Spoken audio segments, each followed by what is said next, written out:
Welcome to the Popcorn Talk Network. For the online broadcast network that features movie discussion, news, and interviews, press 1. Popcorn Talk. We talk movies.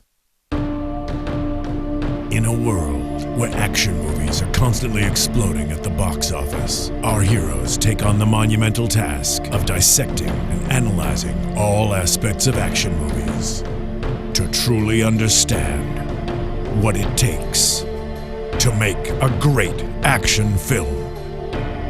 Ben Bateman, Andrew Ghai, in a Popcorn Talk Network exclusive. This is Action Movie Anatomy. Boom! Welcome to Action Movie Anatomy. What's up, everybody? Happy Wednesday. I am very excited to be here. This is Action Movie Anatomy on Popcorn Talk, the online network devoted to talking movies and all things movie-related. I'm your host, Ben Bateman, joined today by my co-producer, co-host, co-prep genius. Co-pilot. You guys It's are my very goose. We're very co. Andrew Ghai. Hi. I'm ready to go. Hi. I can't bring all that energy, so I'm just gonna be excited to be here. And we have someone very special here to help us accomplish an impossible mission. Oh, yeah. Ooh, I see what you did there. Yeah, that was really Because good. it's Mission Impossible 4! Oh! Dun, dun, dun, dun. We have Stef Z. Stef Z is our good luck charm. Welcome, Steph. Hi, guys. I'm back. I'm very happy to be back. Talking about some awesome action movies again. We're so Yeah. excited to have you back. Thanks. Now, Steph saw a press screening of Mission Impossible 5. All she can do is acknowledge that she saw it. She has to be a blank slate. Yes, I saw it. I saw it. I think you should see it. And That's yep, and that's that. So we're Yeah. gonna talk Mission Impossible 4. We will be Yes. doing Mission Impossible 5 next week. Yes. So this is a little series. Also, if you are interested, Andrew and I did a 2-man episode reviewing Mission Impossible 3 fairly recently, which was an awesome episode, if I do say so myself. It was incredible. I don't know what it was. I'll go watch it and be the judge of that. And you can go check that out. And if you like Steph, you can go see the most viewed episode of this entire series on Mad Max Fury Road, which is rapidly approaching 400,000 views on YouTube. So that's pretty exciting for us. That's very exciting for And us. Steph's a pro. She's a champ. Like I said, like he said, she's our good luck charm. Well, Yeah. I'm here. I should have wore green. Yeah, exactly. So let's get into Mission Impossible 4, or Mission Impossible Rogue Nation, as it's so affectionate. Oh, Rogue Nation's Ghost new Protocol. One. Ghost Protocol. Yeah. Ghost Protocol. Cut. God, can we roll that again? Can we start over? Mission Impossible Ghost Protocol, released in 2011, directed by Brad Burk. Let's cue the trailer, and we'll get into our initial thoughts. This trailer was sweet. It's a good trailer. Yeah. Yeah. I mean, if Cruise is involved, it's a good trailer. So. This trailer of just Cruz just sitting there with his shirt off. You'd be happy. Ben would be like, yeah, dig it. An hour ago, a bomb blew up the Kremlin. Wilkinson. Yeah, he's uncredited, Yeah. but like he's so good. Wilkinson's just He's always so good. He's one of my all-time favorite actors, I think. Yeah. I love him in Batman Begins. Yeah. Favorite Wilkinson role, Michael Clayton. He's so sweet, Michael Clayton. Daddy begged for his life. Like a dog. Like a dog. Yeah. Dog. Renner. It's sweet that he just like Cruise is like Renner's successful. We'll just like Yeah, Let's just pull bring him in. put him in the franchise. He got fits. brought into the movie before they even had anything written about his character. Yeah. It was just like, oh, you Brad Bird and Tom Cruise want me? Okay, I'll do it. Yeah, of course. Why? And then he was like, I'm a big fan of Tom Cruise, but and he's a great actor, but he's an even nicer guy. Yeah. It's a really common theme. Like people, Absolutely. he's like apparently the nicest guy that's ever lived. Tom Cruise? Yeah, I mean, Steph and I were having a conversation before you got here about how, like, and I'll say it from my point of view so I don't put words in your mouth, but she said as well that, like, you used to kind of want to punch him in the face. Yeah. That's kind of how I felt about him for a really long time. But the more I've watched his movies recently, and his old movies, and we've been doing this show, he's just the man. Right. Like, he's just a total badass. He's so legit, dude. He's so legit. And you hear about him on So every legit. single set. It's like his charisma and his personality and his just like work ethic. I mean, him doing, and we'll get into this, him doing the stunts on the tower in Dubai, it made 2 other actors be like, okay, let's get rid of our stunt doubles for the fights then. Right. Because if he can do that, we can at least get through a fight. Because he's 48 years old. And he's doing it. During the, yeah. See, this is that moment where you're like, wait, is Jeremy Renner the bad guy? Yeah. Oh, that's funny. I never thought he was a bad guy. Really? When I watched the trailer, I was No. like, I didn't think he was, but then they Oh, had that that's moment. so And you're like, oh my interesting, god, is he yeah. going to be the bad guy? Well, and when they made this, he was coming off of his big thing was he had just come Town. off of that was right after this, I think, because wasn't it Before this. before it came out? Town's 2010. Town's 2010, yeah. Oh my Yeah. goodness, Yeah. Look at this. that was that long ago. Yeah. Wow. I thought that it was like Hurt Locker. Did that? He did that. Yeah, he jumps out of the building. There's gotta be a cushion, just So, in case. but yeah, either way, I mean, Hurt Locker and the Town. He's like a tough guy, badass a little bit. Yeah. So you think he's maybe a little villainous in this movie. Yeah. But yeah, just turns Which out to would have be. been awesome if he was, because the he villain in this No. movie Better villain. sucks. Yes. So that was the trailer for Mission Impossible 4. Great Ghost trailer. Protocol. Yeah, Yeah. solid, very solid trailer. There's this funny thing, we've talked about this before on the show, but like you see it in cruise movies, I think the most, where there's a delivery to a line that he gives in the trailer that's different than it is in the movie. Yeah. Yeah. There's like a super dramatized version of one of the lines. And I just think it's like it makes for the best trailers. Like Yeah. I'm sure whoever his editor, whoever like edits the trailers, is just like, all right, let's just get that line again because that's gonna Yeah. sell the trailer. Totally. You know, like we talked about in Edge of Rogue Tomorrow, and yeah, exactly. In Rogue Nation for the trailer, it's like the first trailer, he's like, Benji, the syndicate is real. A Yeah. Rogue Nation trained to do what we do. And then in the second trailer, it's like, Benji, the syndicate is real. A Rogue Yeah. Nation trained to do it. And it's like, you're like, I have no idea what it's gonna be like in the movie. But When I does he want say it to be that? the first one. Yeah. Because it doesn't give it away too much. Oh, I completely agree. And, yeah. My favorite, that Edge of Tomorrow trailer, which I reference constantly, like my favorite part of the whole trailer that I've watched like 100 times, he delivers completely differently. in the Oh, movie. yeah. I know what you're Yeah. talking about. Yeah. Anyway, so what we do here to start on our show, which is a show that reviews action movies that adhere to 4 basic rules. Those rules consist of, well, the half rules that they're made after 1981. That's not really a rule. That's just kind of where we start. But rule number 1 is the hero always plays by their own rules. Ethan Hunt definitely plays by his own rules. Oh, yes. Rule number 2, the hero and the villain are always the smartest people in the room. There's an addendum to that. It's like, robots, aliens, dinosaurs. As long as they're pretty smart, they can be a good villain. Yeah. No, that's true. Rule number 3, the movie is driven by a police, military, or political figure. I think IMF qualifies as like somewhere in the middle there. What does it stand for? Impossible Mission Force. Of course. Yeah. And rule number 4, there's You at just wanna hear least... him I just say wanted to hear him say it. Impossible Mission Force. Rule number 4, there's Do you at have least that one tattoo explosion. somewhere? What? IMF. No, I should. He has You a, totally he has should. A Tom, have you seen has Maverick. Waterboy? You seen Waterboy? Yeah. He has that Tom Cruise on his butt instead of Roy Orbison. That's not a little bit true. It's a lot true. Yeah. It's So totally those are true. the 4 rules that we use to do this show. So what we are going to do to start the show off is we are going to share our thesis statement. So each host is designated to come up with something that is a strong statement and opinion. Something that's not like, I feel like this is pretty cool. It's more like, this is. And that's what we start with. And we are going to kind of reflect that throughout the show. We're going to start with our special guest, our good luck charm, Stef Z. I'm going to go ahead and just throw it down. And I'm going to say this is the best action movie series ever. And is it punctuated by this movie's action? The series as a whole. Okay, fair. It's you're not disappointed. It's this one. I mean, this one was maybe my least favorite of the 4 so far, but I feel like even within that, you're left wanting more. You know you're gonna get more. I feel like this franchise has legs, and you want more. You're not like, they kind of blew it. Right. Is the next one gonna be as good? It's always good, even when it's the worst of 4. It's still good. It's so funny you'd say it's the worst. It's the best reviewed. Well, aside from the but new I one. feel like We'll see what that's happens why there. I feel like it's getting more and more reviewed, and like later we'll talk about the box office stuff, is because more and more people are buying into this Franchise, series. sure. Franchise, Yeah, yeah. they're hopping back on board with Cruise and all that. Yeah. It is certainly like when you compare it to the other action movie franchises. So what are the other debatable ones? There's the Furious. Fast and the Furious. Yeah, there's a Furious franchise. I mean, the most similar has to be the James Bond franchise, just Or the because Bourne Yeah, franchise. those would be the ones, right? Right. I don't think there's another that's had like 4, 5, 6 movies. I am dying to see number 5, and I still haven't seen the newest Bourne movie. And I love Jeremy Renner. And See, I love the movies. Bourne movies too, but I feel like they're different. I feel like this is a little bit more Campy. Yeah, it's definitely got blow more 'em comedy up, to it. Yeah, it's maybe where the Bournes are a little bit more thriller action. even though they're like I think both PG-13 franchises, this one Yes. feels PG-13, and the Bourne movies Yeah. feel like they could be R. Yeah. You know, it's funny because I did recognize in these the language but it's still just as powerful, and they don't have to drop the F-bombs, and they Yeah. don't have to do stuff like that. So it can be the PG-13, and it's not gory. It's just good, and the adrenaline is at like a 10 most Right. of the time. That's why I love it. Yeah. What you got for your thesis? I put that you cannot make a great action movie without a great action movie villain. You can make a good movie. This movie's good. I love this movie. Yeah. I don't love this movie. I really like this movie. But you cannot have a great action movie without a great action movie villain. I talked about that in Rambo 2 also.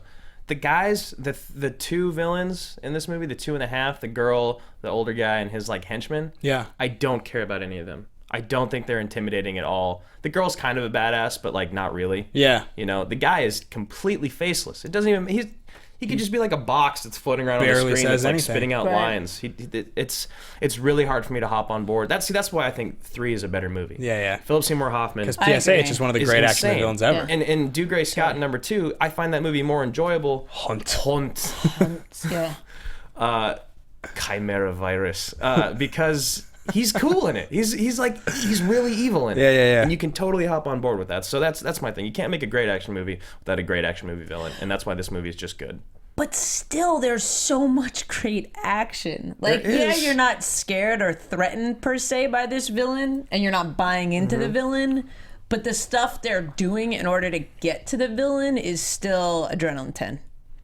I mean, I'll like the action in this movie is fantastic, Yeah. but I would agree with Andrew that the stakes feel so low Right. throughout the movie because Where's there's the soul in Yeah, this film? yeah. You know? I agree.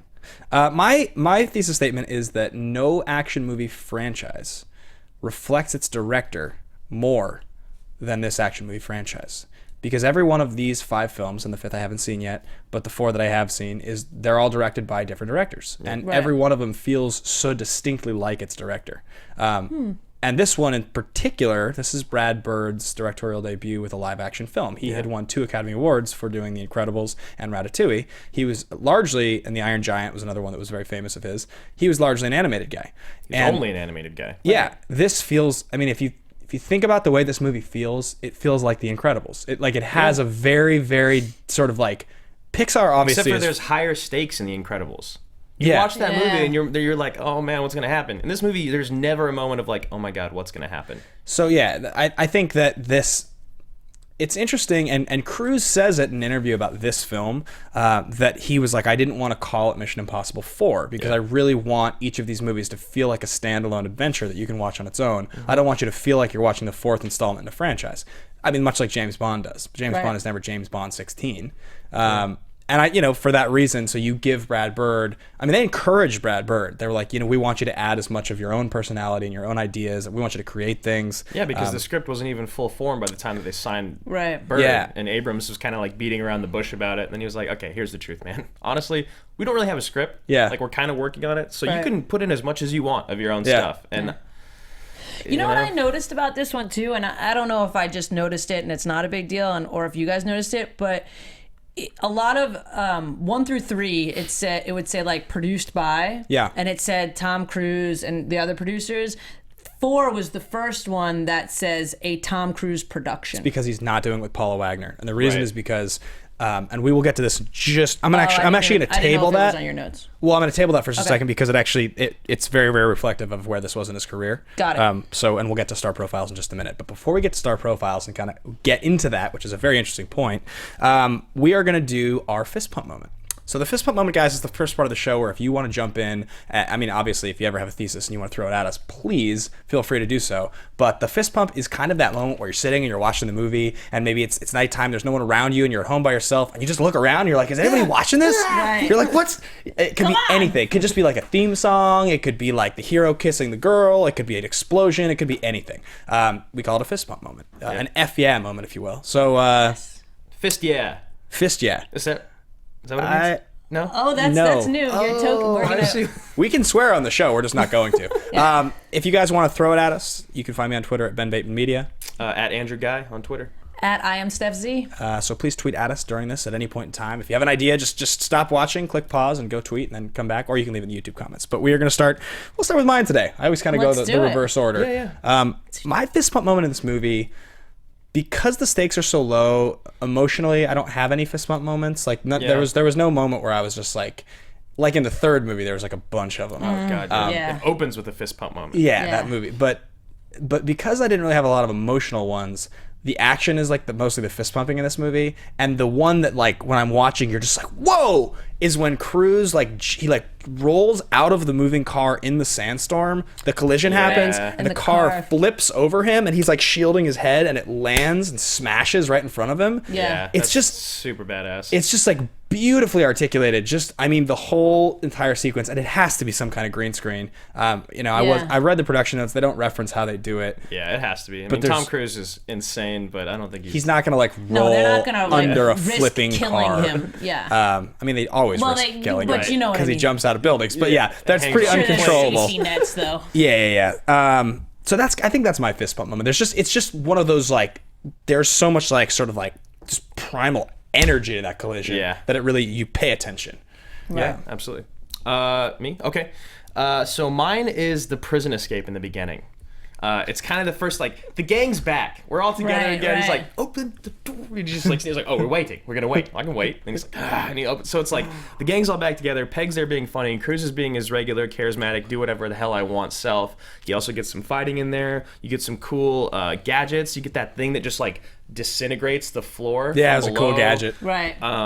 That's one thing about this movie is the gadgets are sweet. Yeah, the gadgets in the movie are really sweet. I just want one of that clicker thing to make the sound go behind people, just to mess with people. I would just bring that with me everywhere. I would mess with Burns constantly. That's his roommate, by the way. But yeah, that's my fist pump moment. It's like, here we are, we're back in Mission Impossible. You can tell, you can feel it by everything that's happening, and this is just the first 20 minutes of the movie. Yeah, I like it too. It's even just when he's looking over the camera and he's like, oh, we can wait. And he's just it's like Cruise, the Cruise intensity, the aggressive sincerity, as we always call it. Yeah, totally. It's the best.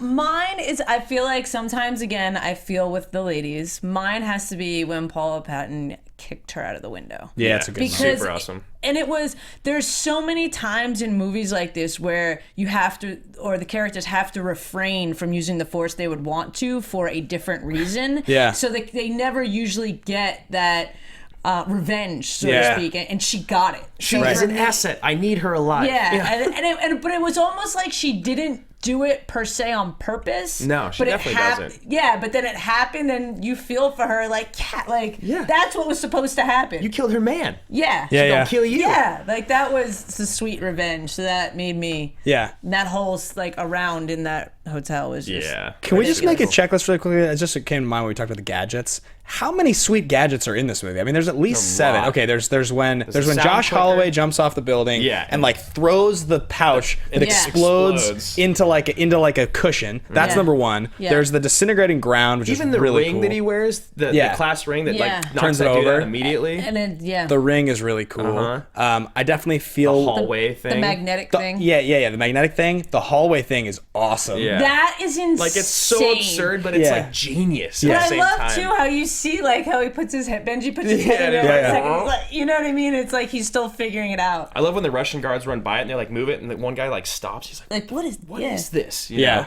And it was just so rad how you saw it, and what it was trained to do was to go to your eyes and see your perspective, so it would move to where you're looking. Yeah. And then when there was multiple guards, it was tripping out. That is insane. It's genius. And you have the things that really exist in the world that we don't know about. Right. Yeah. I bet you that thing could be real. Well, and then we had the photographic contact lens too. And then it's printing out inside the briefcase. That's weird. And the glass gloves. The gloves. Well, they don't work so good. One of them fails. The gecko gloves. Yeah, there's just a lot of really cool things. stuff. Yeah. The cell phones. Yeah. They have phones that can call people from anywhere now. Yeah. Well, what I liked, you're such a dork. What was crazy to me, which I don't know, maybe I didn't understand it, so tell me, when they brought the plate of phones, did it just pick your poison? I think it's the dude has so many contacts with different lines and different business dealings. But even when they brought it to her, when she was trying to coerce him, he was calling one of his own numbers for her to. Why not just give her the phone? Yeah. That was a weird one. Look, when I'm rich and I have an estate, I'm gonna have a platter of phones. All right, fine. As long as you pick up my calls, it's all good.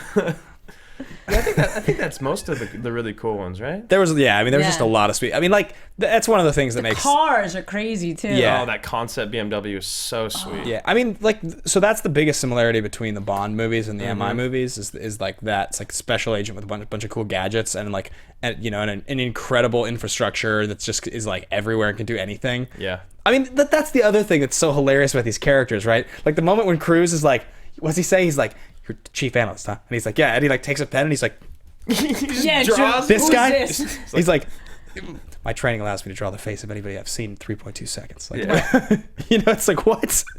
Well, but that part was hilarious. Yeah. It's awesome though. I mean, I totally buy in. I'm sure Cruise trained himself to be able to actually do it. I'm sure he drew the real face. I'm gonna draw your face real quick. Let's see what you got. Me and you both. Let's see who comes up with a better Ben sketch by the end. All right. So hilarious. Next part of the show here, guys, is we do star profiles. We kind of talk about where these guys were specifically in their career at the moment they made the movie, and it's usually here. Oh, very funny, guys. There's not even anything on your head. Usually it's a hero and a villain, but as Andrew alluded to, the villain is so irrelevant. I mean, the actors that play the villains are so irrelevant that, and I mean, honestly, like, this is nothing personal. If I was to see one of you actors that do that, or like meet you in real life or something, it's not like you guys did a bad job. It's just that they didn't really give you much. There's just not much to it. Yeah, like you didn't write the script. They didn't cast the person that just won the Academy Award for playing Truman Capote to play the villain this time. They just cast people that you're not supposed to recognize. So we decided for the second star profile to go with Jeremy Renner because he was at a pretty relevant point in his career when they made this movie. Right.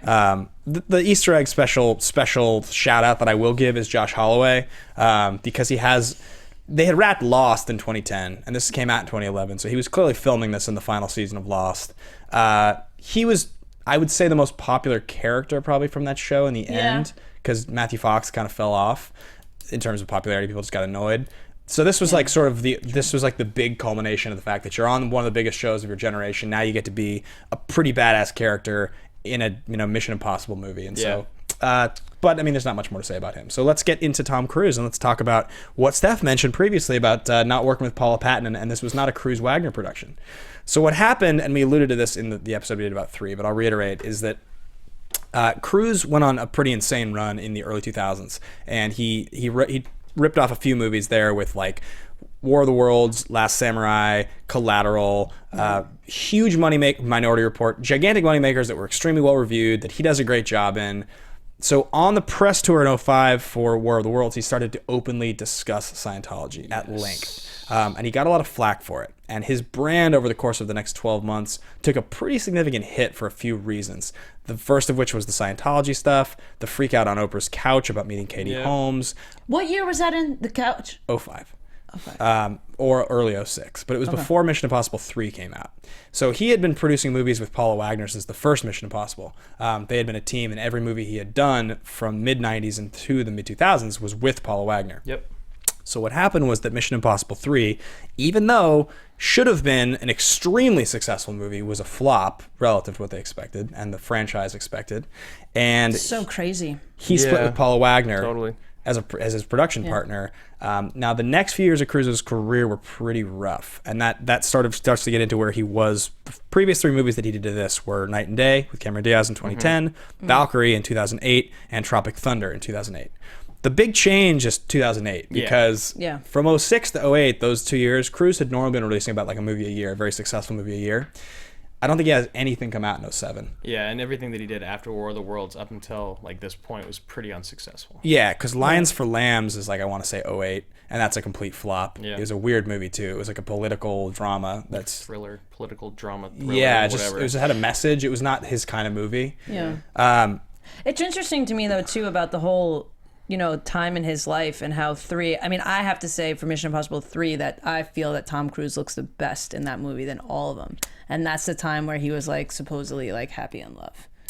Yeah, I mean that's the best Mission Impossible movie, I think. I think so too. So the fact that he looked the best, that as a viewers we think that's one of the best.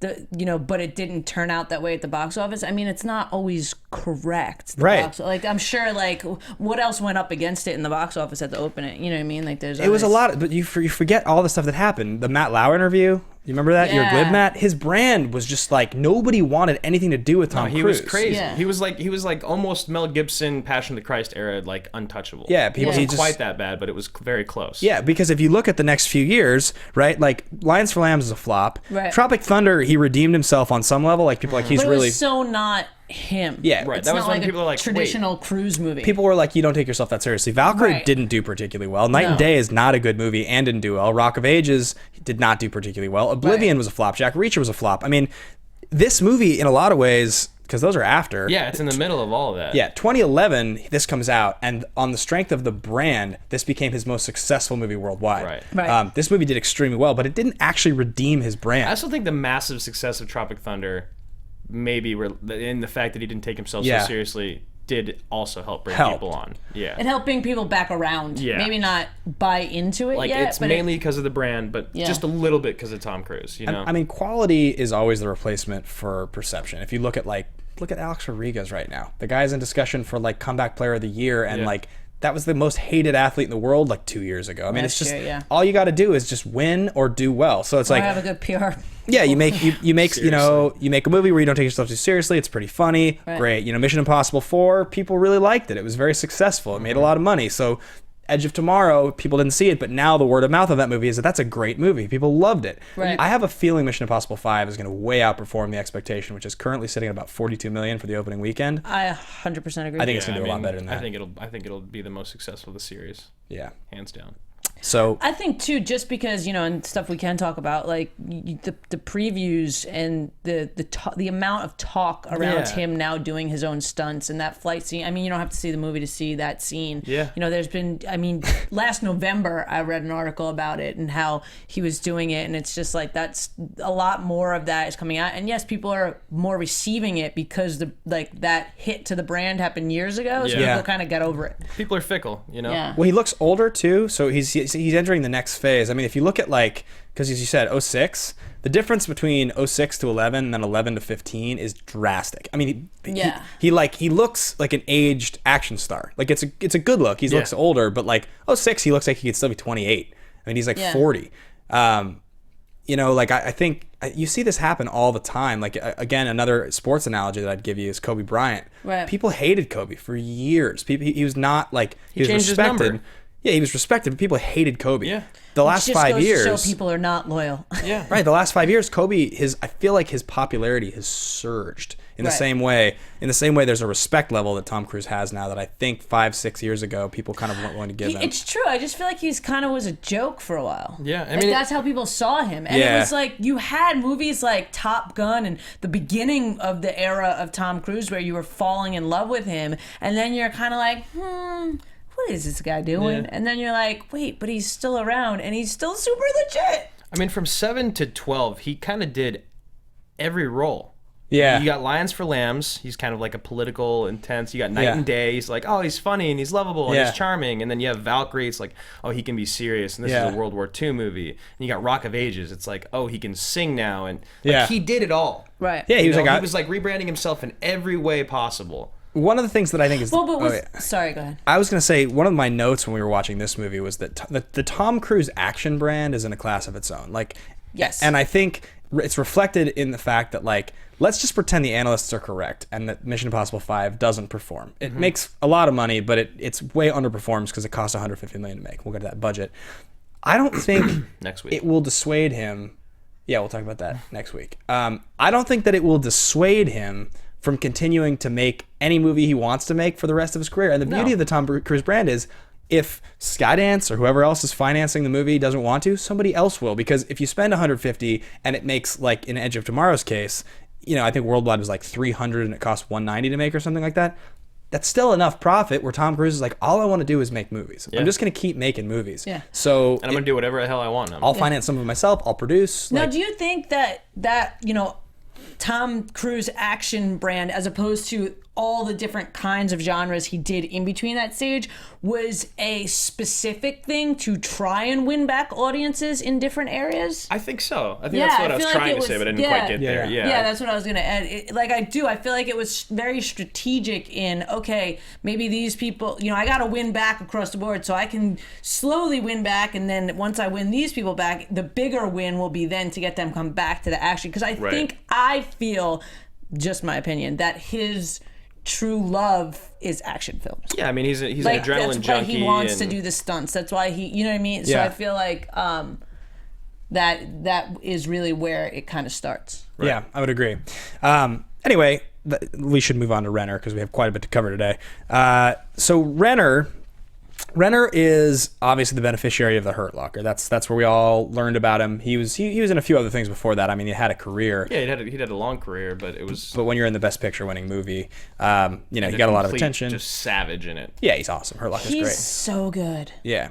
So then he does The Town in 2010, the follow-up to Gone Baby Gone by also, Ben Affleck. he's the best part of that movie. Yep, he's very, very good. He's very good at being intense. And then obviously he gets the transition into Hawkeye with the Avengers franchise. So he shows up in Thor. He's in this, and now ever since he's been in. I mean, he's not in the stratosphere, but Jeremy Renner's carved out like a nice part of his career. You know, I mean, he's an A-list actor that not everybody knows. You know Right. what I Yeah, mean? which is kind of almost awesome because when you go and see him, there's no expectation, so he always is really good, in my opinion. You know what I mean? Like, he's not, for some reason, he's not, the Tom Cruise or the Brad Pitt, or he doesn't sit in that. Maybe he is. Maybe he's underrated, but I'm not disappointed whenever I see him in anything. The actual question is, like, we all know how hard it is to make the transition into full-fledged A-list action star where you can carry your own movie, like to be a Cruise. Like, they've given Renner a few opportunities now to kind of be that guy, and he's almost done it, but not quite. And you wonder, will he ever be able to make the jump where, like,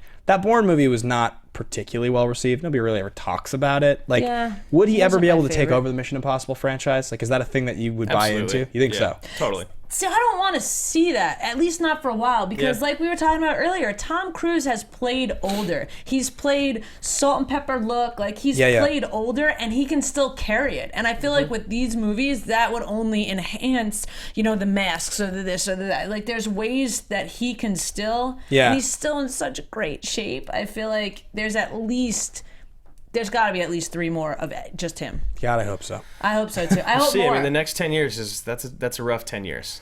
It is. You get into your 60s then. Yeah, but you also he's wonder. 52 now, right? Yeah. You also wonder, like, when will the transition happen where Cruise becomes like a little bit different of an action star? Like, he becomes a little more Liam Neeson taken. I think maybe in Mission Impossible 6 or maybe in 7, but in 6 I feel like you're going to get a lot more. You're going to get like a 60-40 balance between him and Renner. Because you got a little bit of it at the end of this one, where Renner kind of became like, well, he was doing the thing. He did the thing. He did the drop down, iconic Tom Cruise thing. Right. And he ended up, in the mainframe or the whatever all that was. Right, with the magnets. Yeah, like he is doing more, and I think in the next movie, I don't know about 5, but maybe in 6 he'll do even more. And then like maybe in 7 it's like all right, I got to retire. You know what it is about him that I'm not 100% sold on? Renner? Renner. That I'm not 100% sold on, and why Tom Cruise has become more and more legit to me. It's the delivery of the lines. Yeah, the charisma and just like the absolute like. It's just whatever the lines are, the way that Tom Cruise it's always just like. Well, it's because who has it? Nobody. Like, we talk I get about it. all I'm agreeing movie with star your comedy. love of Tom No, Cruise. but not just love. Like, movie star comedy is something we always talk about on the show. A true action star, the greatest action star is the one that will just destroy it, right?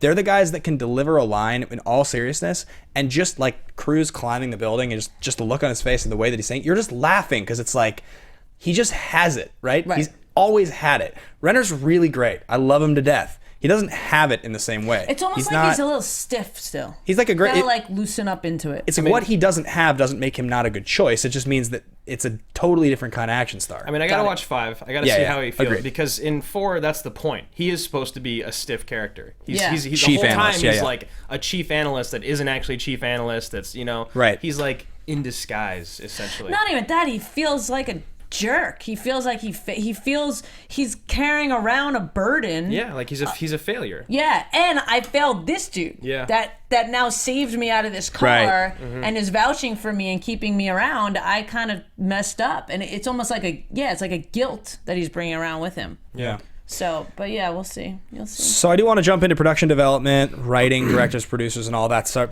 of stuff, so we can kind of figure out how the movie got made before we get into critical and box office. So this movie is directed by Brad Bird, as we said, Brad Bird of The Incredibles and Ratatouille fame. This was his directorial debut as a live-action film. He went on to make Tomorrowland shortly after. We actually referenced a story with Brad Bird regarding Jurassic World, where in a weird course of events, he was in the running to get the job to do to do Star Wars 7. He wanted that job when it came up, but he was finishing Tomorrowland. So he had called the producers and said, hey, I know this guy. He reminds me of me, Colin Trevorrow. Can he stand in on Star Wars 7 for me?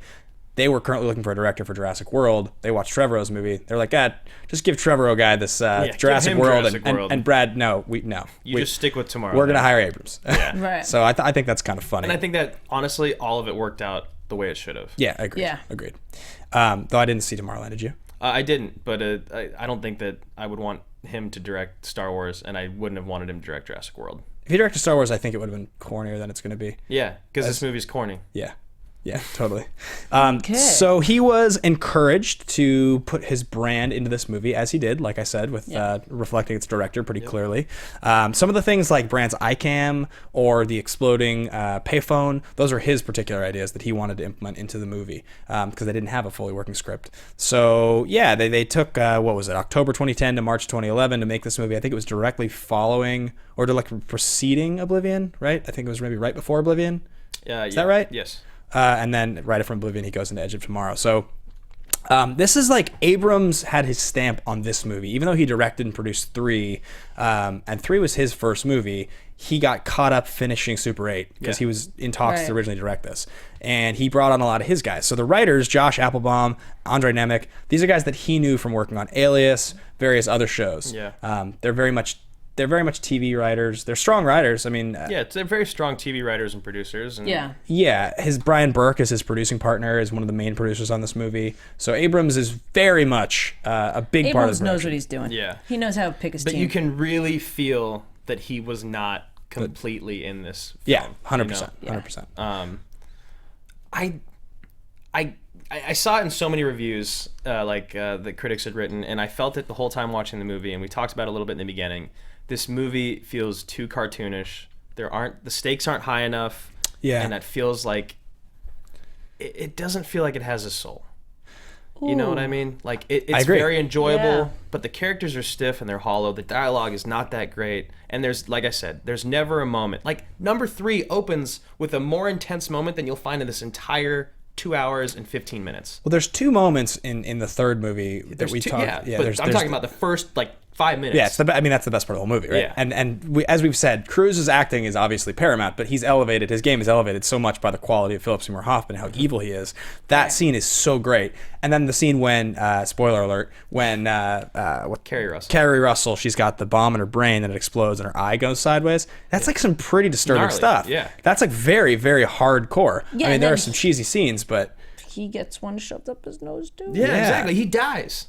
Tom Cruise dies in number 3. Yeah. He gets brought back to life. There is not one moment in this whole film where you're really concerned about anything. It's all kind of like, I'm along for the ride. This is fun. Yeah, I would completely agree. Although, is it this movie is the only this is the only one where like the mission really gets failed. Well, that was like the point behind it, is they were like, we really wanted to focus on this whole series has been about the whole series has been about all these gadgets and this team, the Impossible Mission Force that can accomplish anything. Right. What happens when the gadgets malfunction, when nothing works out, when you lose your support, you lose your intel, you don't have an uplink, and you're relying on crews having to really guide a dysfunctional team. Your movie's not as good as the others in the franchise. Supposed to be the point, yeah. Like, this is what happens. It is so funny that we all feel that way. But it's funny too because this one I feel like too, like when we I don't want to jump ahead to the ultimate action scene, but I feel like this one had so many good action scenes because it was like some of that other substance maybe wasn't there, so it was just like, okay, let's just blow some more stuff. And you're saying you can't say anything about 5. Okay. I'm making it as I haven't seen it at all. That's fine. Yeah, I'm not good. 5 is not in any of these comparisons. I do want to move on to critical here, but the last person I'm going to reference, I do want to say that Nemec and Appelbaum, the writers, they revived the Ninja Turtles franchise. Yeah, they did. The Ghost Protocol was the first feature film they'd written. And it was because they worked with Abrams, and so they wrote the second Teenage Mutant Ninja Turtles movie that's going to be coming out.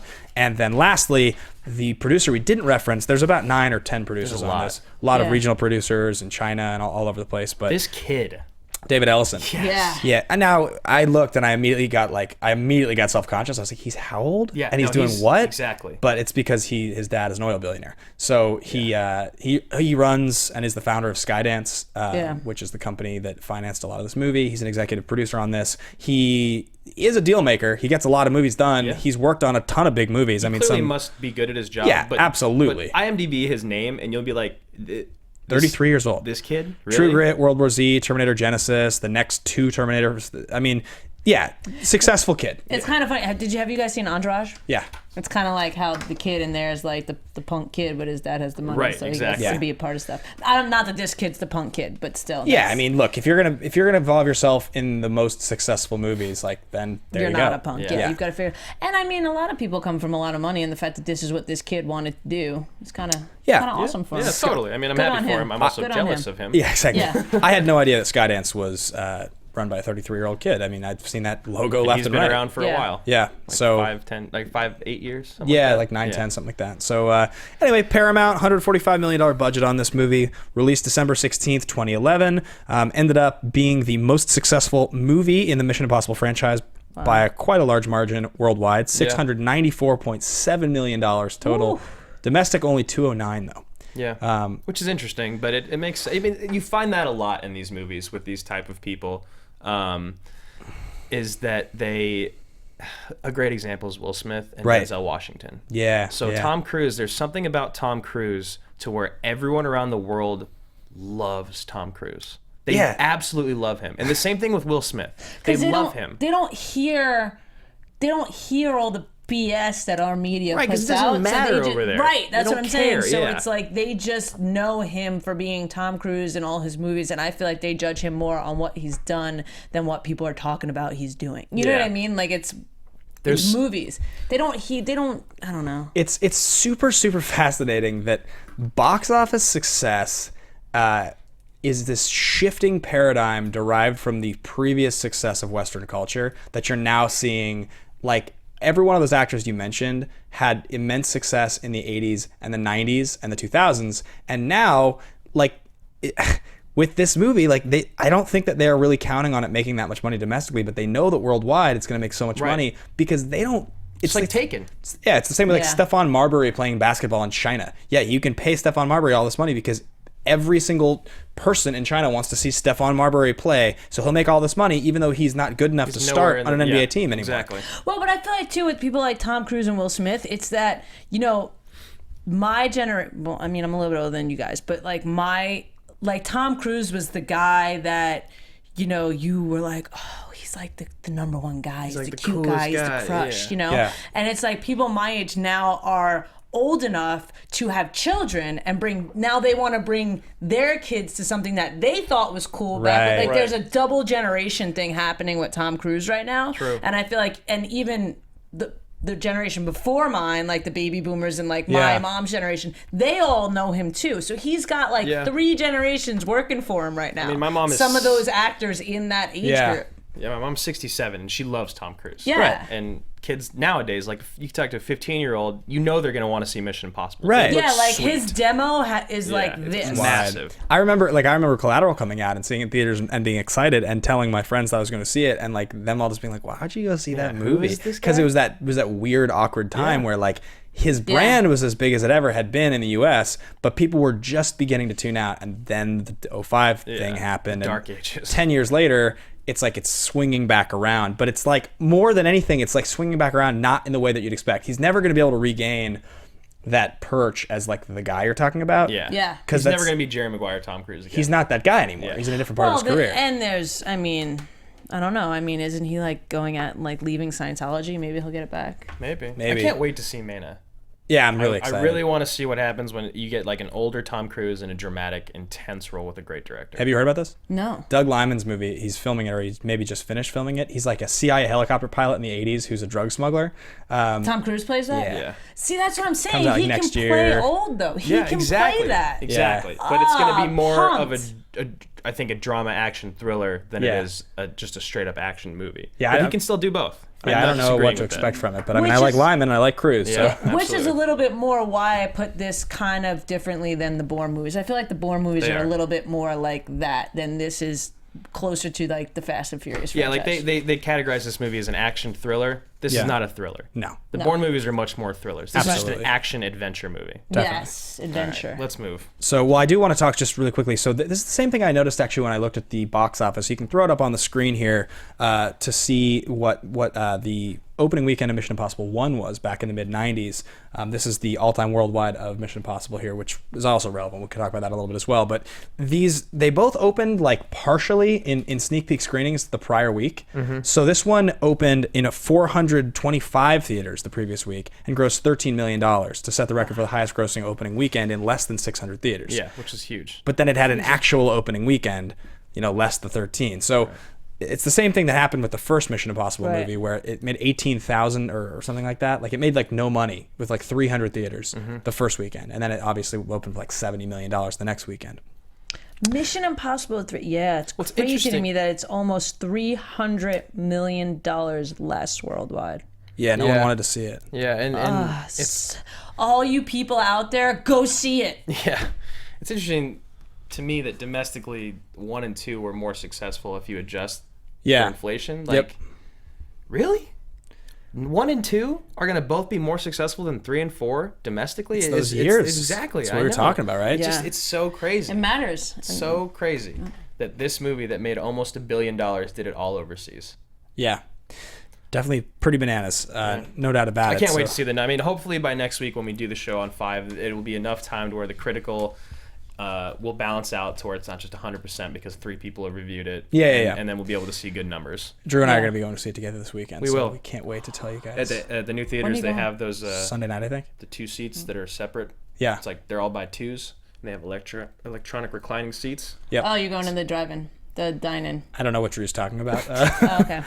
Anyway. He knows what I'm talking about. So let's kind of get into critical here. We can talk a little bit about how this movie was reviewed. Drew, you compiled the section. You want to lead this one a little bit? Yeah, so this movie is the highest reviewed in the series by far. So it's got a 92% by top critics and a 76% by the audience, which is... I immediately went back and I looked at number 3s because I was like, I bet the audience liked number 3 more. Yeah. They didn't. Not. There was like a 10% difference. They were still pissed. They were still pissed, and like, I can't quite grasp why everyone loved this movie as much as they did. Yeah, one of our friends, Alex, is always like Mission Impossible 4, Ghost Protocol. That movie is so sweet. God, Like, I get it. The movie movie is sweet. It's a good movie. Yeah. But it's, I don't know. Is it 92% worthy? Is it better than number 3? Well, how fascinating is it that like so many of the movies we do on the show get like 80 or 90% by the audience, like 40% by critics. Exactly. And those are movies we love. Man on Fire had like 40% critics. Come on. And it has like 87 That's one of the best and it's like movies. 87% audience. We did a review on that episode actually, guys, which was a very fun episode. Go check that out. It's on the channel as well. But When you with action movies, when you get the audience having a lower score than the critics in an action movie. Now in dramas it happens a lot, and that's fine because a lot of people can't stomach like super intense dramas. But when you have that in an action film where the audience liked it less than the top critics, I always feel that I side with the audience in the sense that I feel like it's a worse movie than they When give the it credit audience for. liked it more. When the You audience, reversed it. when the audience likes it more than critics, I'm usually on board with that movie. Yeah. so I had this And that's what sells. Yeah. The critics don't have to pay to go see the film. Absolutely, yeah. So it's people that want to go see it. Like John Wick, I bet, has like a 30% by critics and like a 70% by audience or Actually, something John like Wick, I think, has a very high critic. Really? Yeah. I'm gonna look pretty that up sure. while we're talking. so here. that actually brings it up in a Because pretty John Wick was amazing. interesting sick. point that I want to bring up, and this almost was my thesis. So I think that the critics have this tenuous relationship. I think the whole audience has this tenuous relationship with the Mission Impossible franchise, and really, on some level, action movies as a whole. When I tell people that we do an action movie talk show, and they see a trailer for Hitman Agent 47, are you guys going to do Hitman Agent 47? No, we're not going to do Hitman Agent 47. Holy crap. 85 and 80. Yeah, All right. I knew it was Sorry to pretty interrupt, but that's high for mind-blowing John to me. Wick. And the reason we wouldn't do a movie like Hitman Agent 47 is because we have no expectation for that movie to be a quality movie. Not a quality action movie, but a quality movie. Now, we try to do movies on this show that we think are quality movies in the context of being action movies. Right. It's not like I just want to see all the action and explosions, and Right, if there's no depth, we're going to do it on the show. We probably won't. There has to be something that stands out to do it on the show. It has to be a good movie. I feel like critics went into this movie saying, I want a popcorn action movie. Right. You give me enough popcorn action where I don't have to think, I'm going to give it a good review. Where we're like, no, Mission Impossible 3 has great drama, great stakes, great acting. They're like, Great I don't script, want everything, that from a Mission Impossible movie. I want Mission Impossible 4. And Which they got in this. Exactly. so I feel like that's why this movie was reviewed as well as it was, whereas I think 3 should have been reviewed way higher. Absolutely. Way higher. And I think that's a very valid point, is Yeah. that people want what they want. And when we were watching this movie, we were like, I get it. I can see why people feel this way. I can see why the critics feel this way. You want to sit back and eat your popcorn and like not have moments where you spill your popcorn. It's like $9 a bag. You know what I mean? and Like, that- like in number 3, there was moments like, oh my God, like what's happening? Like this is intense. And whereas in this movie, it's like, I'm just enjoying myself. I'm just along for the ride. Yeah, it's frustrating to realize that, you know, we sometimes we pigeonhole ourselves just a little bit with this genre because I think we expect more out of it and treat it more intellectually. And I think it's difficult for critics and audience sometimes to realize that, you know, action is doesn't just degrade the quality by 40% because you use the word. A great action movie like Terminator 2 is a great movie and a great action movie with great actors. Right. So I do think this review from Elizabeth. Oh, go ahead. I was just gonna say, I feel like though a lot of times there are movies in this genre that swing and miss. That there are just movies that's maybe why it's pigeonholed or stereotyped in that corner. A lot of drama swing and miss too, though. Yeah. I mean, there's a lot of bad movies in every genre.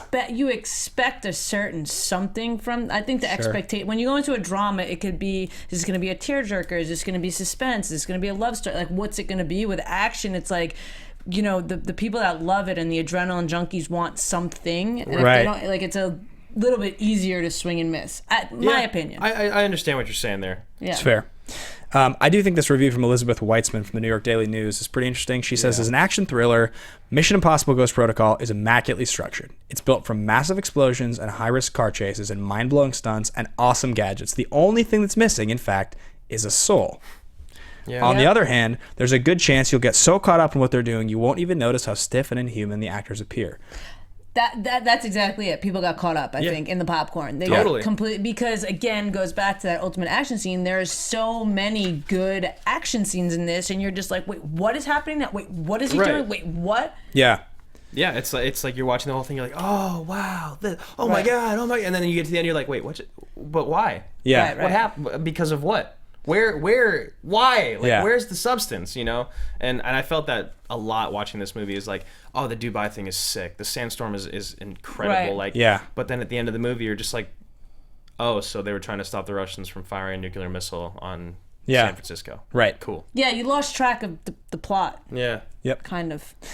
So let's talk a little bit about that scene, the Dubai skyscraper scene you mentioned. Yeah. Did you have something you wanted to add to it? Well, yeah, maybe because 3 was kind of not a flop, but 3 didn't do as good. Maybe they did that on purpose. I wouldn't be surprised. You know, maybe they were just like, you know what? People can't say no to just blow them up, screw get it. them, Let's just- adrenaline. Let's overdo that, because I think 4 is more high. It like has a higher percentage of action than the others as well. Well, Soren Anderson from the Seattle Times wrote that Ghost Protocol is like a James Bond movie reimagined as a Q Branch and Co. from, you know, James Bond.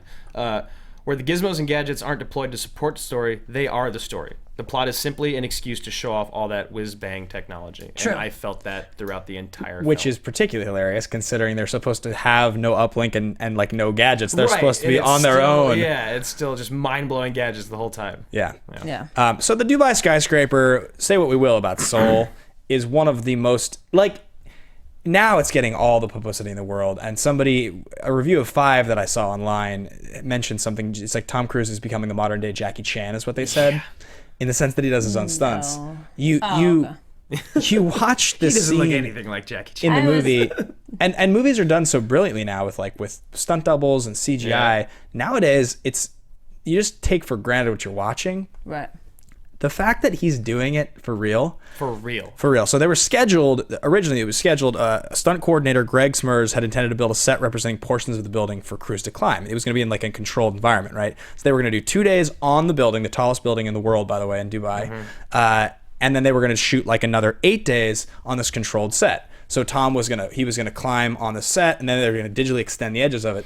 And Tom looks at the building and he's like, no, let's just do it for real. Just do it. And so instead of 2 days on the building, it became 4 days on the building, and they cut off like 13 shots that were originally supposed to be in this controlled environment, just got replaced. And Cruise just spent more and more time just hanging outside this building. the tallest building in the world. He's strapped up with a harness and a crane, and they like held his body close to the building using like pressurized cables coming out from like hollowed out windows throughout the building.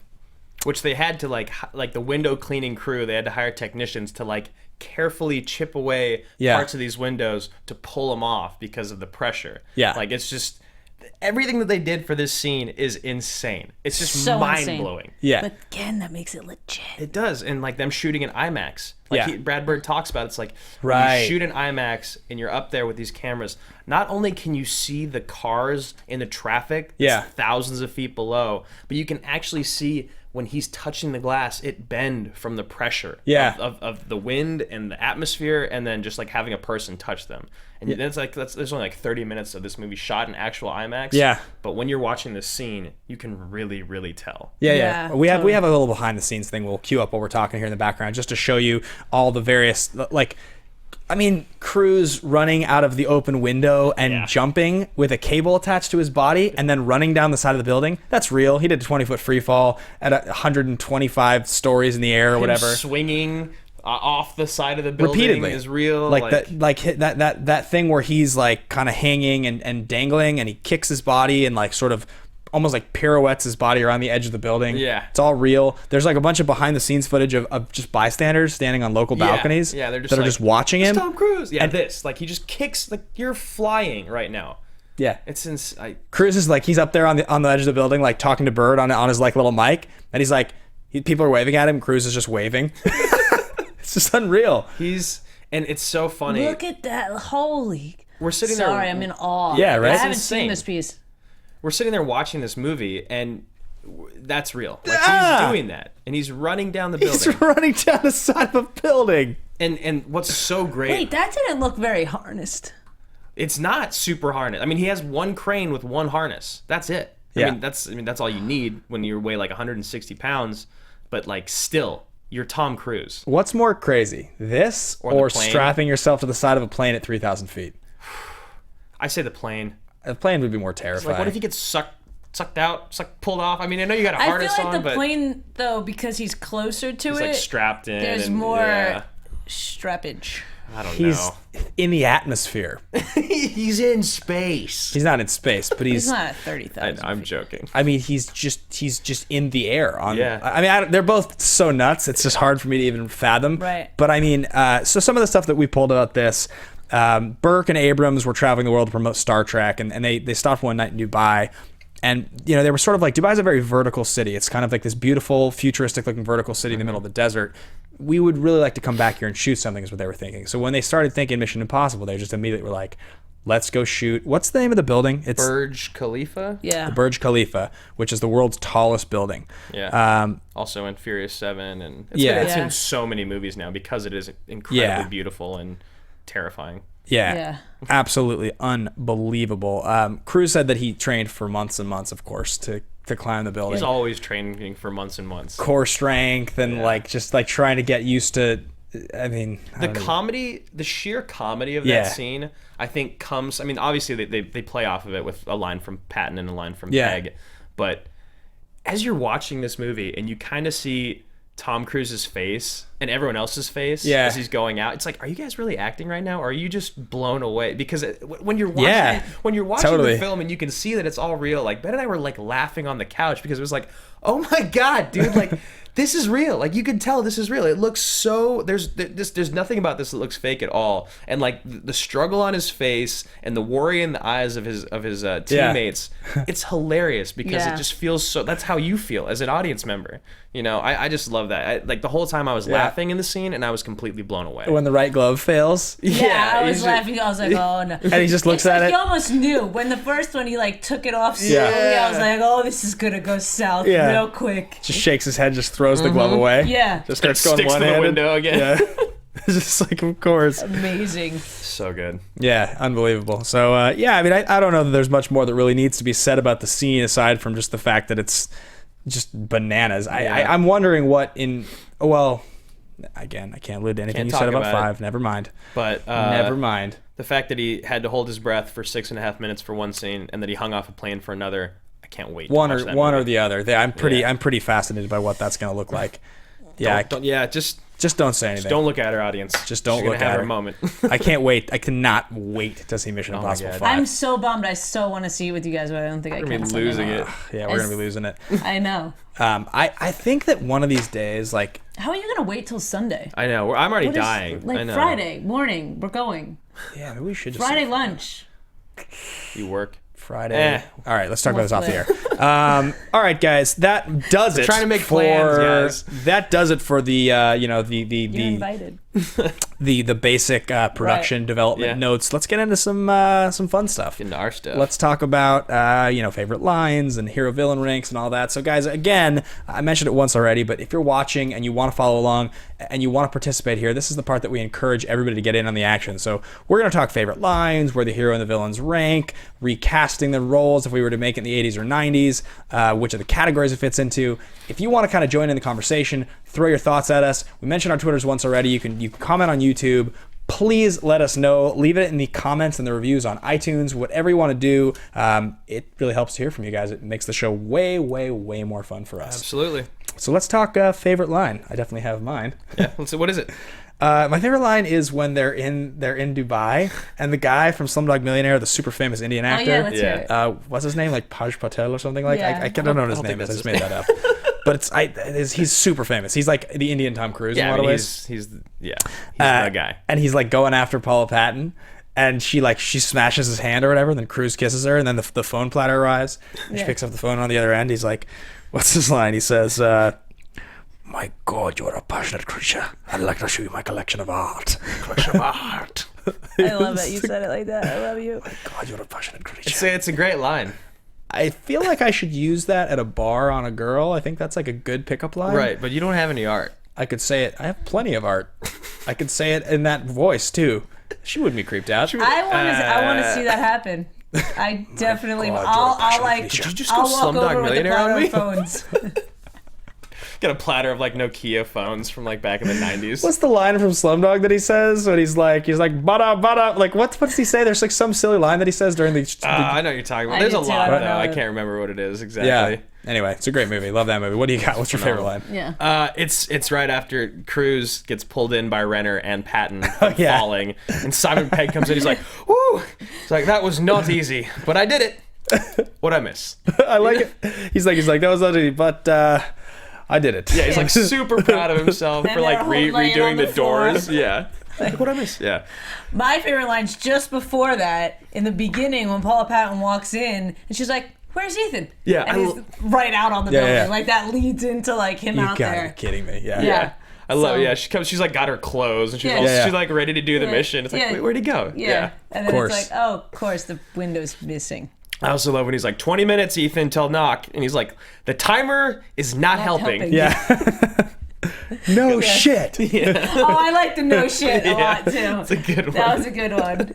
No shit. Yeah, it's Because pretty it's good. like you feel like he's not gonna say it, and like Right. just like shrug it off, and he actually just is like Captain Obvious says it. It was awesome. jumps. God, Yeah. it's incredible. It's not long enough. That's Yeah. what it was. Yeah. Yeah. No shit. All right, so this is an interesting one. Hero villain rank. So Drew and I have now done. Is this episode 14? I believe it's 14. I think this is episode Ooh. 14. So, we cover action movies a couple times. We've hit movies that sort of don't really feel like they qualify a little bit. Yeah, like Jurassic World, Jurassic for World is the instance. one that is the biggest one where we were sort of taking a chance on, but it didn't really feel like an action movie. It's more of just like a big spectacle adventure. Yeah. And it's evidenced in a lot of the categories. It's very difficult for us to, ultimate action scene. It's very difficult for us to hero villain rank because they're not Right. iconic Right. in the same way.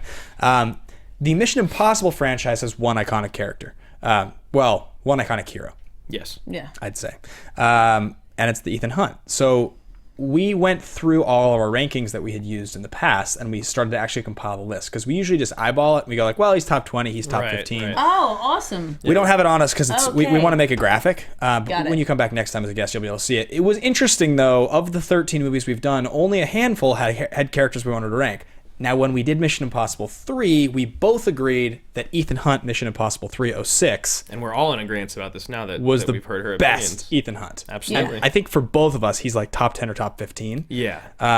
Where would you guys put Ethan Hunt Ghost Protocol on the all-time hero action movie hero list? And I should point out, by the way, because this is going to be a thing, we always reference strong female characters. There's a lot of them in these movies that have been coming up recently, and we don't want to. It feels sexist to say the best action hero and then strong female characters. The problem is there's not like 50 that come up that are iconic in the same way. Right. It's Eventually there will be. That is something though, real quick, that I did want to mention about these movies. It's kind of amazing that there's always such a strong leading lady, and there's always a lot of deception with the women. Yeah. So it's kind of interesting. Cruise is into it. You want like exotic strong women. That's the thing he likes to cast. Always replaced. Yeah. Yeah, always that was different. replaced. We like that.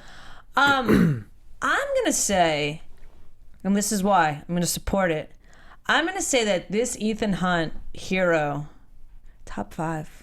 The hero or M4? Which version? Right. Are you talking about Ethan Hunt as a whole, or are you talking about Ghost Protocol? Because we use each one as a different rank. I'm talking about him in Ghost Protocol, but not Ghost Protocol as the whole movie. Because what he did in this movie, the amount of what he endured, climbing down the building. So where does MI3 Ethan Hunt rank then? So is that like number 2? 4? Number 2? Fine, top 10. Top 10. Okay. Fine. Yeah, that's But you know what I mean? Like, like if you think about, we didn't even touch on the car manufacturing scene. Yeah. No. We didn't, like, he got beat down and down and down, came back up. Like, what his character did in this movie and kept going, and the stamina of this movie, even though I liked him better in 3, he was better looking in 3, whatever in 3, the stamina of this hero. Right, he's always doing everything. We also didn't even talk about the whole, like, I'm just going to take my belt and swing down this power line and fall on top of a moving car. Yeah, because it's so minimal We compared didn't to talk everything about else, in the you know? beginning, too. I'm going to change to a Bruce Springsteen t-shirt. I saw that in the beginning. Yeah. But you know what I mean? Like, his character, and again, this isn't my favorite one as a movie, but what he did in this movie, maybe because the plot and the villain wasn't so strong, he had to overcompensate for that. So I feel like he did almost more than in some of the others. It's fair. No, I mean, it is really interesting. And the reason you have to go movie by movie is because, like, we all ranked Max Roktansky from Fury Road when we did the episode. Right. But that's a different rank than you're going to give to the Road Warrior. It's a different rank than you're going to give to Welcome to Thunderdome. So that's why it's important to remember which movie. They're different, you know? I do think that 3 is the best one. I'm going to jump and say, if 3 is like top 10 for me, he's like the 9th or 10th ever. I think 4 is maybe the second best Ethan Hunt, like, just because I think the stunts are so nuts. Right. So I would like, he's probably top 20, maybe 17, 16, right in that range. Oh, I still want to see the list. That would make it I know. It's gonna be a good graphic. Yeah. I'm gonna go back to my thesis. Can't have a great action movie without a great villain. It drops for you. It drops for me to like probably 25. Okay. Because there's. But what makes him a hero? Does it make him a hero that he's risking his life time after time after time, or does it make him a hero that he's suspenseful against a villain? Can I jump in? Because I think I'm going to piggyback off your thought. Because the emotional stakes that he's driven by are what make the characters in these movies so memorable. Right. I mean, that's why the best ones, for the most part, have like these special places in our heart. Right. So like the scene when he's in 3, when he's arguing with Seymour Hoffman at the beginning about saving his wife, and the range of emotion that he goes through like in 3 that or 4 scene, different tactics to get. he's like, no. Right, and I get that. Like, it's just so good that you're just like, you're the best, And man. then he gets mad, and then he gets beaten and broken, and then he's just begging. Please you know? don't do this. Right. You don't have to do this. So for me, it's harder. Emotionally, It's harder for me to put him in the top 10, in the top 15, because I just don't buy it in this movie. I know. Like, he's a total badass. Man ran down a freaking building for you, and you don't buy it. I know. It's tough. I can't put him higher than that, because I feel like when you get to those top 10s, you get to the top 15s, their counterparts, their anti-heroes, villains, they're fighting against something really important. Very important. They're very substantial. They stick in your mind. And I'm with you, which is why he's outside top 15 for me. He's like 16, 17, 18, somewhere in that range where it's not going to kick out someone super important. But as we do more of these, and we, like I said, guys, the list will be up. So as we continue to add to the list, we are going to have to start to move people. Yeah, absolutely. You know, people have moved already 1 or 2 spots, even just because we had a couple guys in the top 15 where it's like, well, who's 15th and who's 14th? Right. So this will happen. But did you threw him top 5, and you said top 25, and I said like 16, 17. Yeah. And I mean, the villains don't. Villains don't count. And none of the supporting heroes in this movie are. No. Not Pegg's anymore. awesome, but no. And Paula Yeah. Patton's pretty good, but she's also not like We probably could do a whole episode on Furiosa status. Yeah, or yeah. anything. We could probably do we probably at some point could do an episode that's like top 10 action movie comic relief characters. Yeah. Because it's like there's a lot of good ones. Right. And who knows if Pegg's a very good character in this He's franchise. really good. He's very Yeah. enjoyable Yeah. in this, and I hear he's even better in 5. Yeah. So. Can't wait. Not from her. I didn't hear that from her. Now we are going to do recast, guys. This is the one that we tend to get the most feedback from you on. Yeah. So, depending on when the movie came out, we will shift it to new actors or old actors. In this case, we are going back to 80s, 90s. The kind of the goal here is you take an actor who was in their prime somewhere in the 80s or 90s. It doesn't have to be like they were in their prime in the same year, but as long as they were with 10 years of each other-ish, you can say, I want this actor from this era and this actor from this era, as long as they're within 5 or 6 years, and that's what we go with. In this case, we are not recasting Tom Cruise because you never could, and he pretty much could have just played this character in the 90s because he did, so Yeah, exactly. why would you ever change him? We are going to recast Jeremy Renner, Simon Pegg, and Paula Patton here. So assuming that Tom Cruise is leading the mission, who's his support? Who do you guys use as we'll start with Paula Patton. Me? And I'm wondering if it's the same one. I have a feeling it is. I don't think so. Sigourney Weaver. Yeah, well, she's just the total badass. You think she's exotic enough? I felt she needed to be more exotic than I that. had her and Uma Thurman. Uma could pull it off. I had those were the two that I had because of that very reason. Yeah. The exotic factor. Right. But when you think about that time period, like those are the two I think most badass women. Yeah, Strong, because they had to be strong and exotic. totally. Right. Yeah, it gets hard as you get back there. They weren't giving those roles to women as much. Exactly. So I feel like Sigourney Weaver could very well be made more exotic than she was. They just weren't doing it. So I feel Right. like either one of those could work. I had a couple, but then I narrowed it down. I originally had Angelina Jolie, but I pulled. She's too young. Yeah. She'd be like in her 20s. Yeah. Early 20s. But I went with Tia Carrera. Yeah, I thought the same thing. Really? Yeah, don't you feel like it's almost like you're going ethnicity almost entirely there? Yes and no. I mean, she's attractive. Yeah. She is exotic. Yeah. And she could totally pull off being a badass. I mean, her and Paula Patton have very similar body styles. Yeah. And like, I feel like if she trained the way that Patton did, she could definitely pull off this role. It's fair. I don't think she's a great actress by any means, but you don't really have to be. Yeah. She came to mind for terrible. me. You don't like that? No, you don't really have to be for women. If they No. train I'm and talking look about good. in this role specifically. You right, didn't right, have right. to be a great actress. Yeah. Fair. I would never say that about female actors. Mine is a little loose, and it's far from the guys that I cast in terms of time period. But I went with Halle Berry. Oh, she could have pulled it off. Problem is, because it's 80s, the Halle Berry you want playing this role is actually more like an early Swordfish? 2000s Halle Berry. It's not like a mid-90s Yeah. Halle Berry. Because if you're thinking Bulworth Halle Berry... Storm.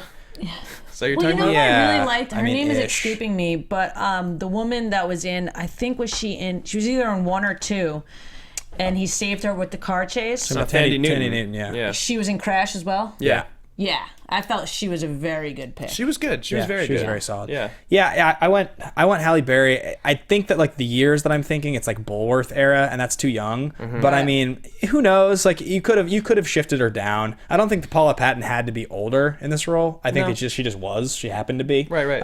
Generally speaking, though, the female agent in these movies is somewhere like mid-30s and exotic and strong and more of a woman than a girl. And I think Yes. Halle Berry would be more of a girl at that point. So it's a little loose. I had a hard time with that one. I had a hard time with this week's in general. I'm still happy Yeah. with where I landed, but How about Simon Pegg? What do you got? Keanu Reeves. Oh, it's great. That's I fantastic. knew you would like that. Yeah. that's very good. Matthew Perry. Oh, nice. Yeah. That's really good. Right? Yeah. That's who he was. back Yeah. then, you know? It's a little before the whole 9 yards. Sorry. No, I just don't know that Matthew Perry could. I don't know.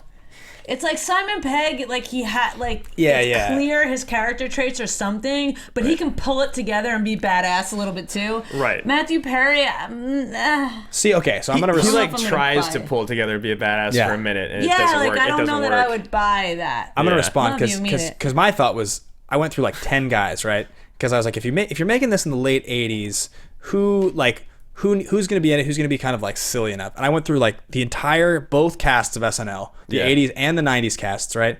And nobody... David Spade? No. I did think he was I one of thought my of him first for a minute thoughts. too, yeah. Goldblum was as close as I really got and bad. felt like good about. I mean, I went through a bunch of different guys. I liked Goldblum.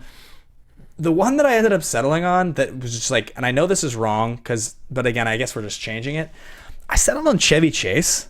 Really? What? I know. And I know it's weird. Very weird. I don't think he'd be able to pull off badass, but I sort of feel like Simon Pegg has one gimmick, and it's the same exact gimmick that he plays in Star Trek. He doesn't change the character even an ounce. No, it's the same exact character. Yeah. And I think... Are you thinking like John Cleese from like 90s Bonds? I had actually thought Kevin Kline, like Fish Called Wanda Kevin Kline would have been good. Right. I thought John Cusack. I mean, there's all these guys that John mind. Cusack. You know what else I thought for that? Seth Green. Yeah. Interesting. 90s. Yeah. Like mid-90s. Seth Green. Yeah, I went with Chevy Chase because I was thinking if you wrote his character correctly, I think he would be like funny, but I don't think distracting. Did you think about Mike Myers ever? No, it could have been good. See that hard again? recast, All though. those guys, I don't think they flip like Simon Pegg. Like he can flip. Like clearly, it's like a 70-30, but he's got that 30% of badass, and I don't think these guys do. So let's talk Renner, because the reason that I went with Chevy Chase in the end was because of my Renner. Who's your Renner? Don Johnson. Don Johnson. Late 80s Miami Vice Very Don Johnson. interesting. And I think that the way that he and Chase would play off each other is perfect. Wait, do you think they could play with Cruise though? No way, dude. I do. They're like Cruise is like 30 something in this. No. It's not a good recast. I'm walking I'm not away. happy about it. I'm not happy about it. Mic. Who do you got? I went with handsome Mr. Pitt.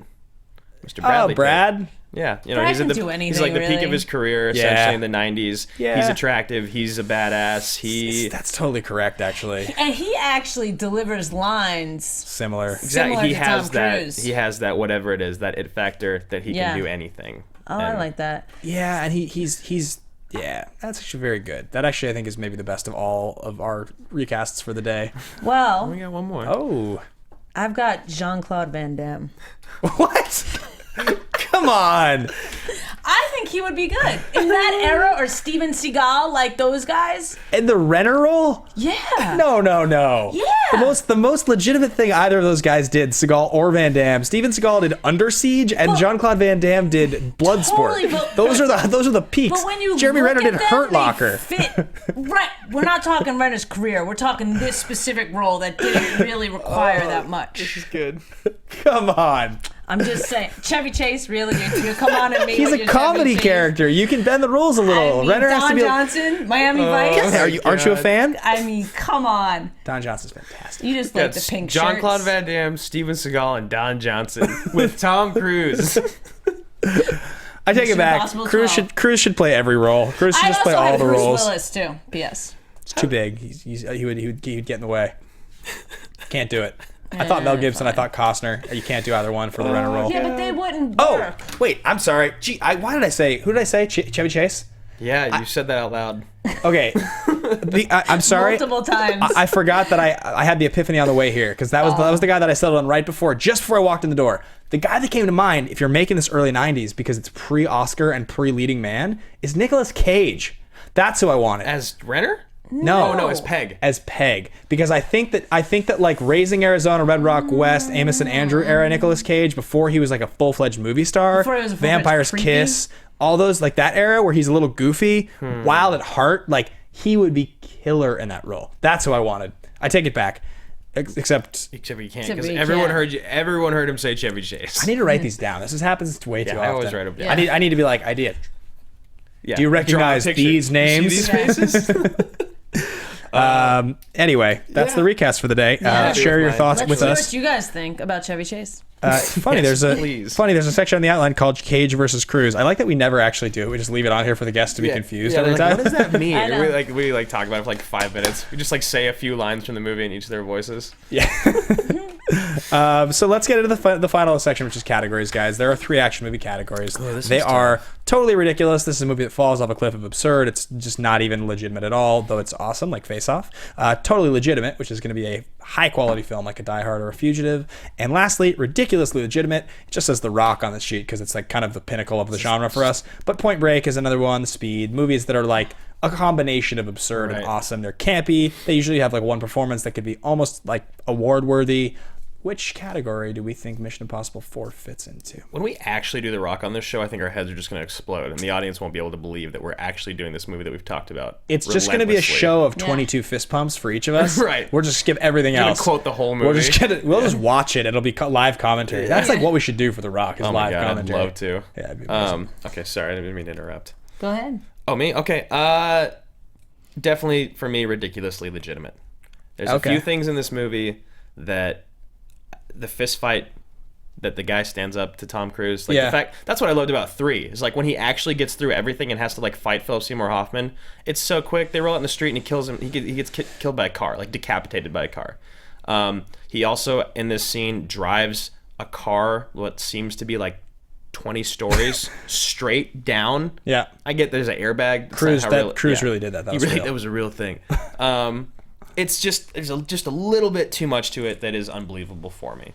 But that's great. Ridiculously legitimate is the pinnacle category, so that's where I'm going to put it. Absolutely. I'm putting it in totally legitimate. Yeah, so I agree, and it's weird because that's the line. Totally legitimate is like a movie that I would characterize as a really, really good movie. It's a line because I agree with you. It's not totally great because like the villain and the plot, but as in the essence of the whole, totally legitimate. Like weirdly enough, even though 3, it's so odd because 3 has more lines in it that are both memorable for their dramatic qualities, and it has more lines that are like awesome like memorable fist pump lines, which is generally the more fist pump moments, the more ridiculous legitimate it usually is. Right.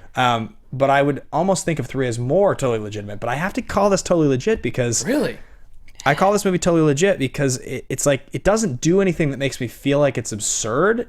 It just feels like a PG-13 version of the genre. But it's a really great movie because I think Brad Bird got what he wanted. I think he was trying to make a really, really, really good, a little bit more closer to PG than PG-13 action movie. Right. So it succeeds on every level in that sense. It's just not, because it doesn't feel ridiculous. I don't watch it and feel like this movie is really silly at any point. It doesn't feel silly. It just doesn't feel completely believable for me. Yeah, it's tough. It's a confusing one because I just don't feel good. I don't feel good about putting this movie in the same category as The Rock or as Con Air. Right. I don't want to like Point Break. Like I don't want to watch this over and over again. But then you're throwing this in the same category as like The Fugitive. Yeah, and The Matrix and movies like that. Like but movies. Still, there's 3 categories. There's like category 1A, 2A, 2C. You know what I mean? Yeah. Like I feel like it. I agree with you. I feel like totally legitimate. Because I mean, when you think about even the movie, they Die Hard. Yeah. It's like that's similar, and that's what you guys use your basis for. But Die Hard, like I could watch that movie every week. I wouldn't really want to watch this movie again. I mean, I will watch it again. Right, you'll watch it again someday. Where did you guys put 3?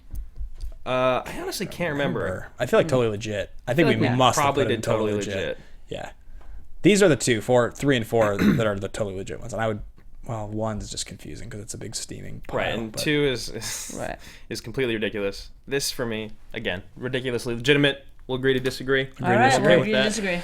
And that about does it. Thank you so much, Stef Z, for coming by and being our guest today. Hopefully we get 400,000 views on this episode. Hey, man, get the views, people. Steph, where can people find you if they want to check you out? You guys can find me on all the social media platforms at IAMSTEFZ. At Andrew Ghai on Twitter, and I am so excited to do number 5 next week, guys. Yeah, please return and check out our review of Mission Impossible Ghost Protocol. Not that. Rogue Nation. Keep getting it wrong. Next week, I'm Ben Bateman. You can find me as Ben Bateman Media on Twitter and Instagram. Thank you so much for stopping by. Stay jacked. From producers Maria Menounos, Kevin Undergaro, Phil Svitek, and the entire Popcorn Talk Network, we would like to thank you for tuning in. For questions or comments, be sure to visit popcorntalk.com. I'm Sir Richard Wentworth, and this has been a presentation of the Popcorn Talk Network. The views expressed herein are those of the hosts only and do not necessarily reflect the views of the Popcorn Talk Network or its owners or principals.